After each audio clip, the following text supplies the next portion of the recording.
Hi guys, and welcome to my first headphone review. Oh my god, Acros is reviewing headphones now. Oh my god. Nah, seriously now, or jokes aside. If I hadn't reviewed headphones up to now, well, firstly and foremost, obviously because I didn't have a lot of headphones to review. Secondly, because I wasn't comfortable in reviewing them. And I now have reached a point where I do have a few budget items that I've bought, and I've acquired enough or sufficient experience to feel slightly comfortable to actually convey some of my opinion on what these headphones are about.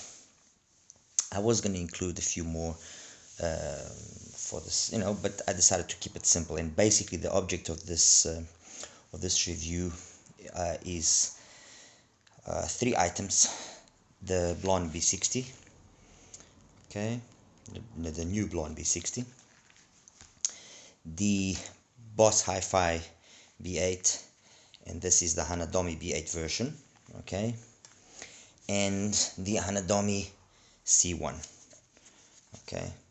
All right.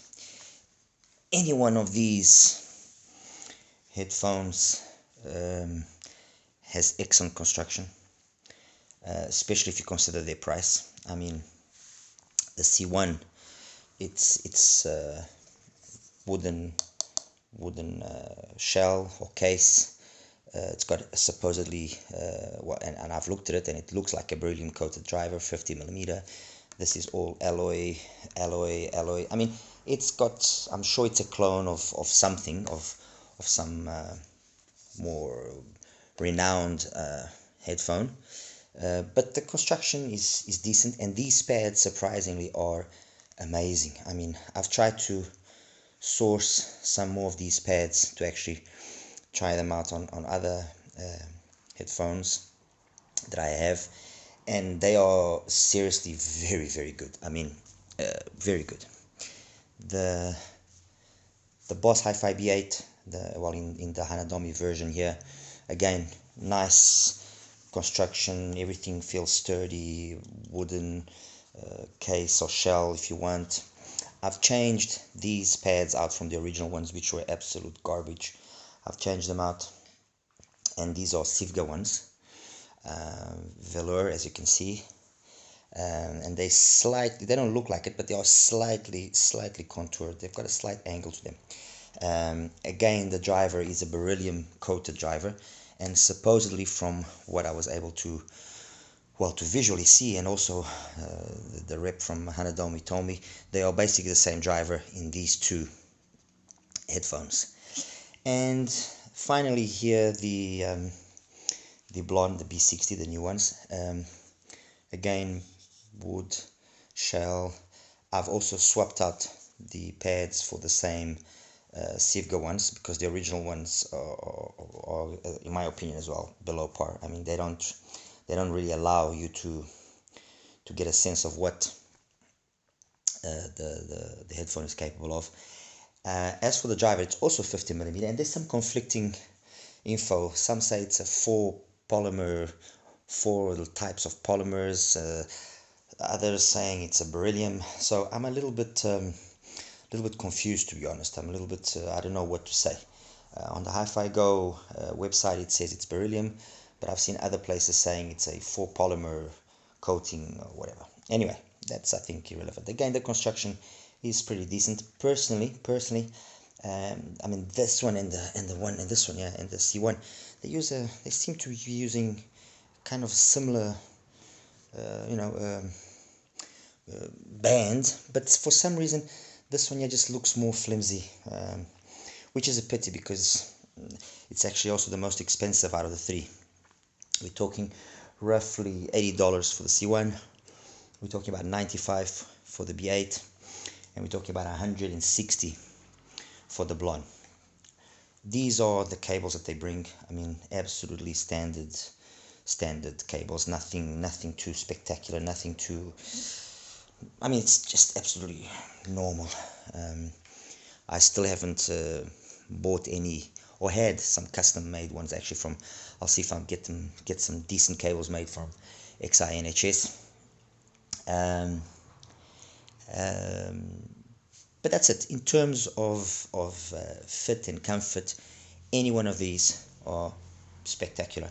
They are what some people refer to as lounging headphones or couch headphones. You put them on and you just very comfortable. I didn't feel any sense of fatigue or sweating with any one of them.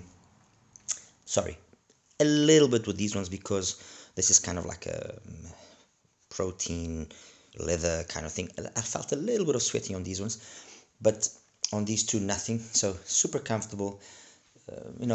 Very nice. They're not really heavy. They all weigh around 250 260 grams, so they're perfectly adequate in my opinion. In terms of more detailed characteristics, the Blon is the only one which is 32 ohms. These two are both 16. This one has a 100 dB sensitivity, while the other two, actually the B8 has 106 and this one has also 100, which I found it slightly weird because if it's the same drive, I don't understand why the sensitivity would be different.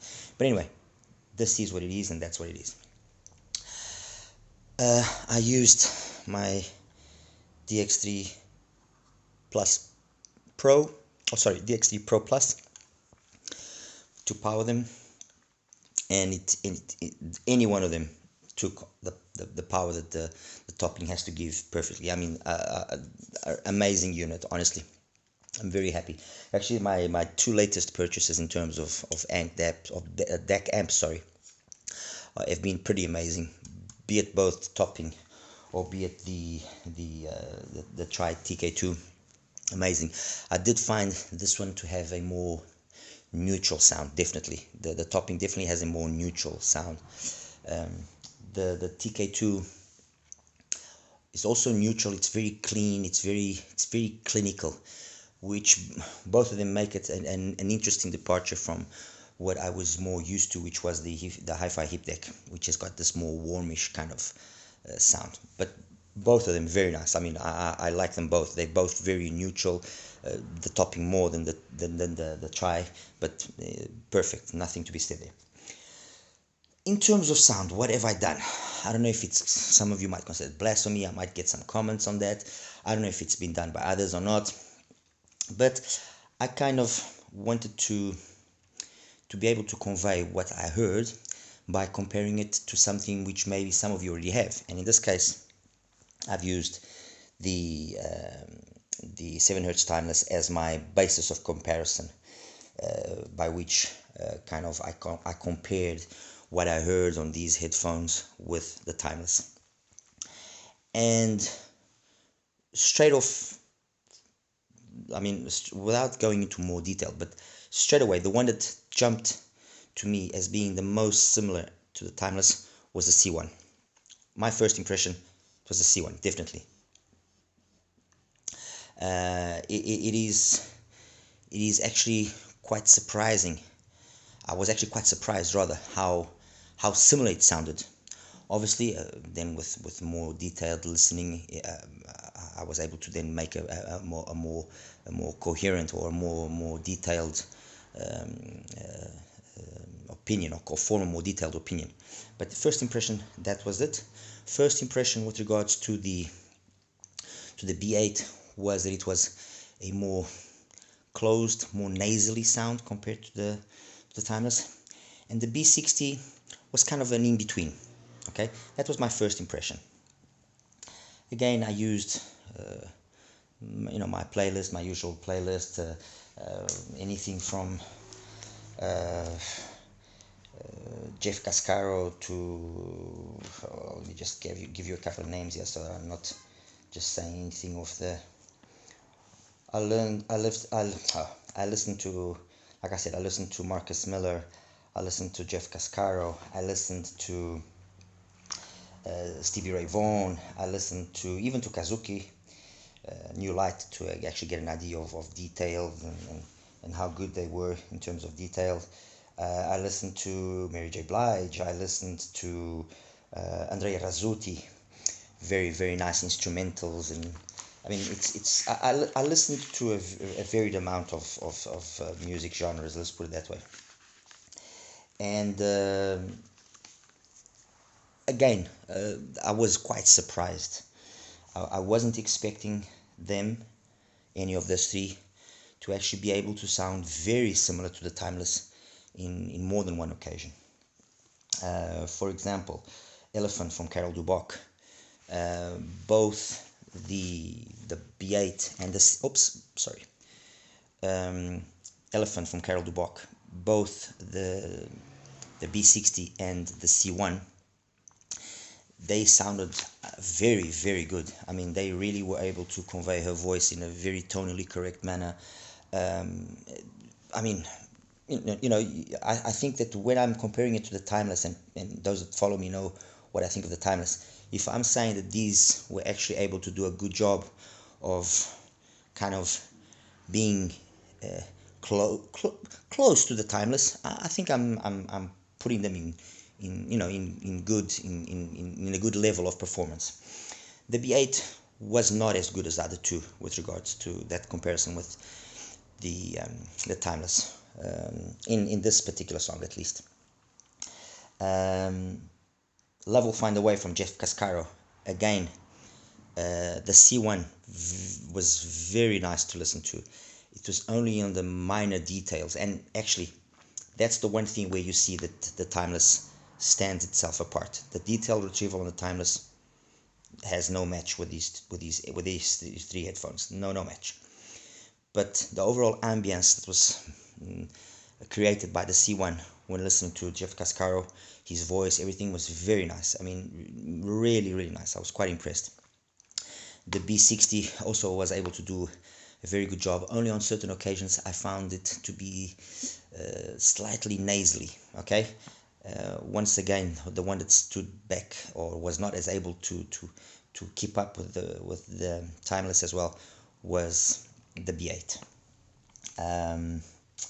Let me see here. Analog from Soul Persona was perhaps one of the few songs, well, not the only song, but one of the few songs out of the ones that I selected. I'm sure there would be more if I had made a bigger selection. But out of the songs that I selected, Soul Persona Analog was the one song that none of them were able to keep closer or as close to the Timeless as on other songs. And the only one that actually sometimes made a good effort was the C1. Cause We've Ended as Lovers from Celli Minucci. The B60 was amazing. The C1 came in second. The B8 again came in last. Stand Up from Will Downing. Again, the B60 did a very good job. Matched by the C1. Again, the B8 was behind. And it kind of was a pattern. It was either the B60 or the C1 that would be the ones that would always come out on top in the first or second place, and the B8 would always be the last one. For some reason, I don't know, and I mean, I'll probably be playing around with it a bit more, and I'll probably be actually opening it up and trying some damping, because all of them are closed backs. It always sounds, or it sounds more often very nasally, which is something that I don't find happening often on the B60 nor in the C1. And this one just sounds nasally very often, and this is really with this pad change, because with the original pads it was obvious from the first listen. It sounds like I'm listening to them through a tube. That's how it is. High Stepping from Larry Carlton. Again, I mean, Timeless does that beautifully. The two that were able to keep up the closest with it were again the B60 and the C1. I guess that kind of gives us more or less a rough idea of where they are positioning themselves in terms of technicalities and those things, those aspects of imaging, soundstage, detail retrieval. The B60 and the C1, they do a commendable effort, but they don't keep up with the timeless, in my opinion. But they do a good effort. The B8, I mean, I'm not even going to talk about it. There were occasions that the soundstage on the B60 was good, was on a timeless level. In terms of detail retrieval, they don't stand a chance. But having said that, it wasn't bad. I mean, like I said, it wasn't terrible. I guess. I mean, I haven't selected the most detailed retrieval capable IEM, but as I mentioned at the beginning, I'm trying to set a standard here by which I could kind of position them. Okay, imaging about average, nothing spectacular. Tonally, in terms of timbre and tonality and how correct they are, personally, I found the C1 to be more correct than the B60 most of the times. I don't have a means to graph this, but I will resolve that very soon. I will shortly be buying a rig that will allow me to also measure headphones, and the C1 just for some reason just sounds more correct.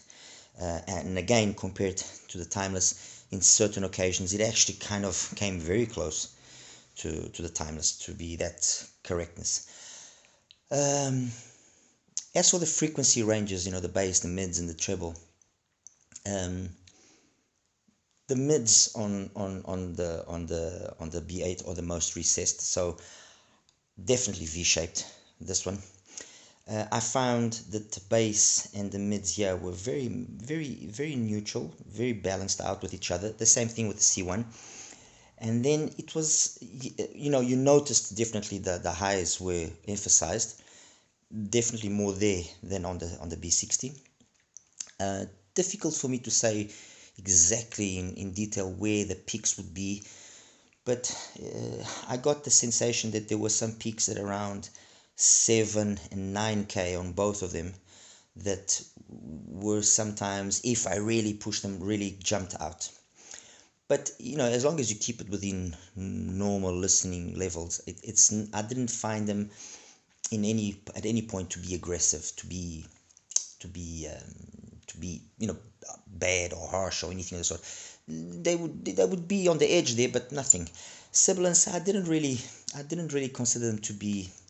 There was a little bit of sibilance here and there, but I mean, it's like I say, this is my first take on headphones, and I'm trying to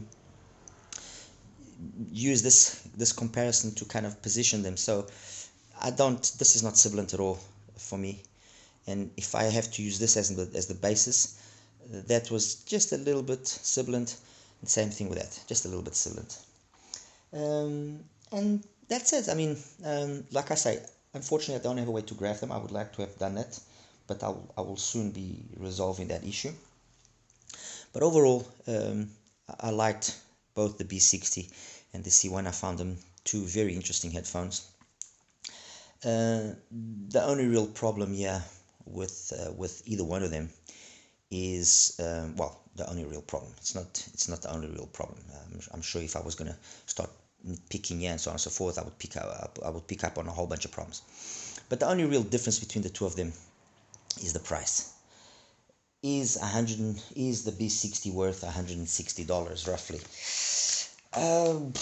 Honestly, I think it's a little bit pricey. Especially because when you have something like the C1 that costs half the price, and it kind of matches it in everything, it's hard to justify why Blon would make a headphone this price. It kind of reminds me a little bit of the B80, I think it was, from last year, the big chunky 70mm one that they had, that initially it was priced at around $100, and now it's priced at like $200. And I mean, when you start going into the $200 bracket in headphones, from my limited experience, but from what I see, you start entering into a range of headphones that are really very good. So best keep yourself at kind of lower prices than try and fight a battle with the more renowned brands that are well, you know, some, I mean, you can pick up some really good stuff at like $200. You can start picking up stuff from Hi-Fi Man. You can start picking up stuff from Monolith. So you know, I think honestly, in my opinion, this is the only maybe mistake that Blon has done. I would think it would make more sense for it to have been priced at around $100. At that price, it would have been way more competitive and would make a hell of a lot more sense. And yeah, that's basically it. I hope you guys enjoyed this little first take of mine on headphones. I hope to be bringing a few more reviews on headphones in the future, and hopefully with much nicer stuff. And that's basically it. All right, thank you guys. Take care. Bye bye.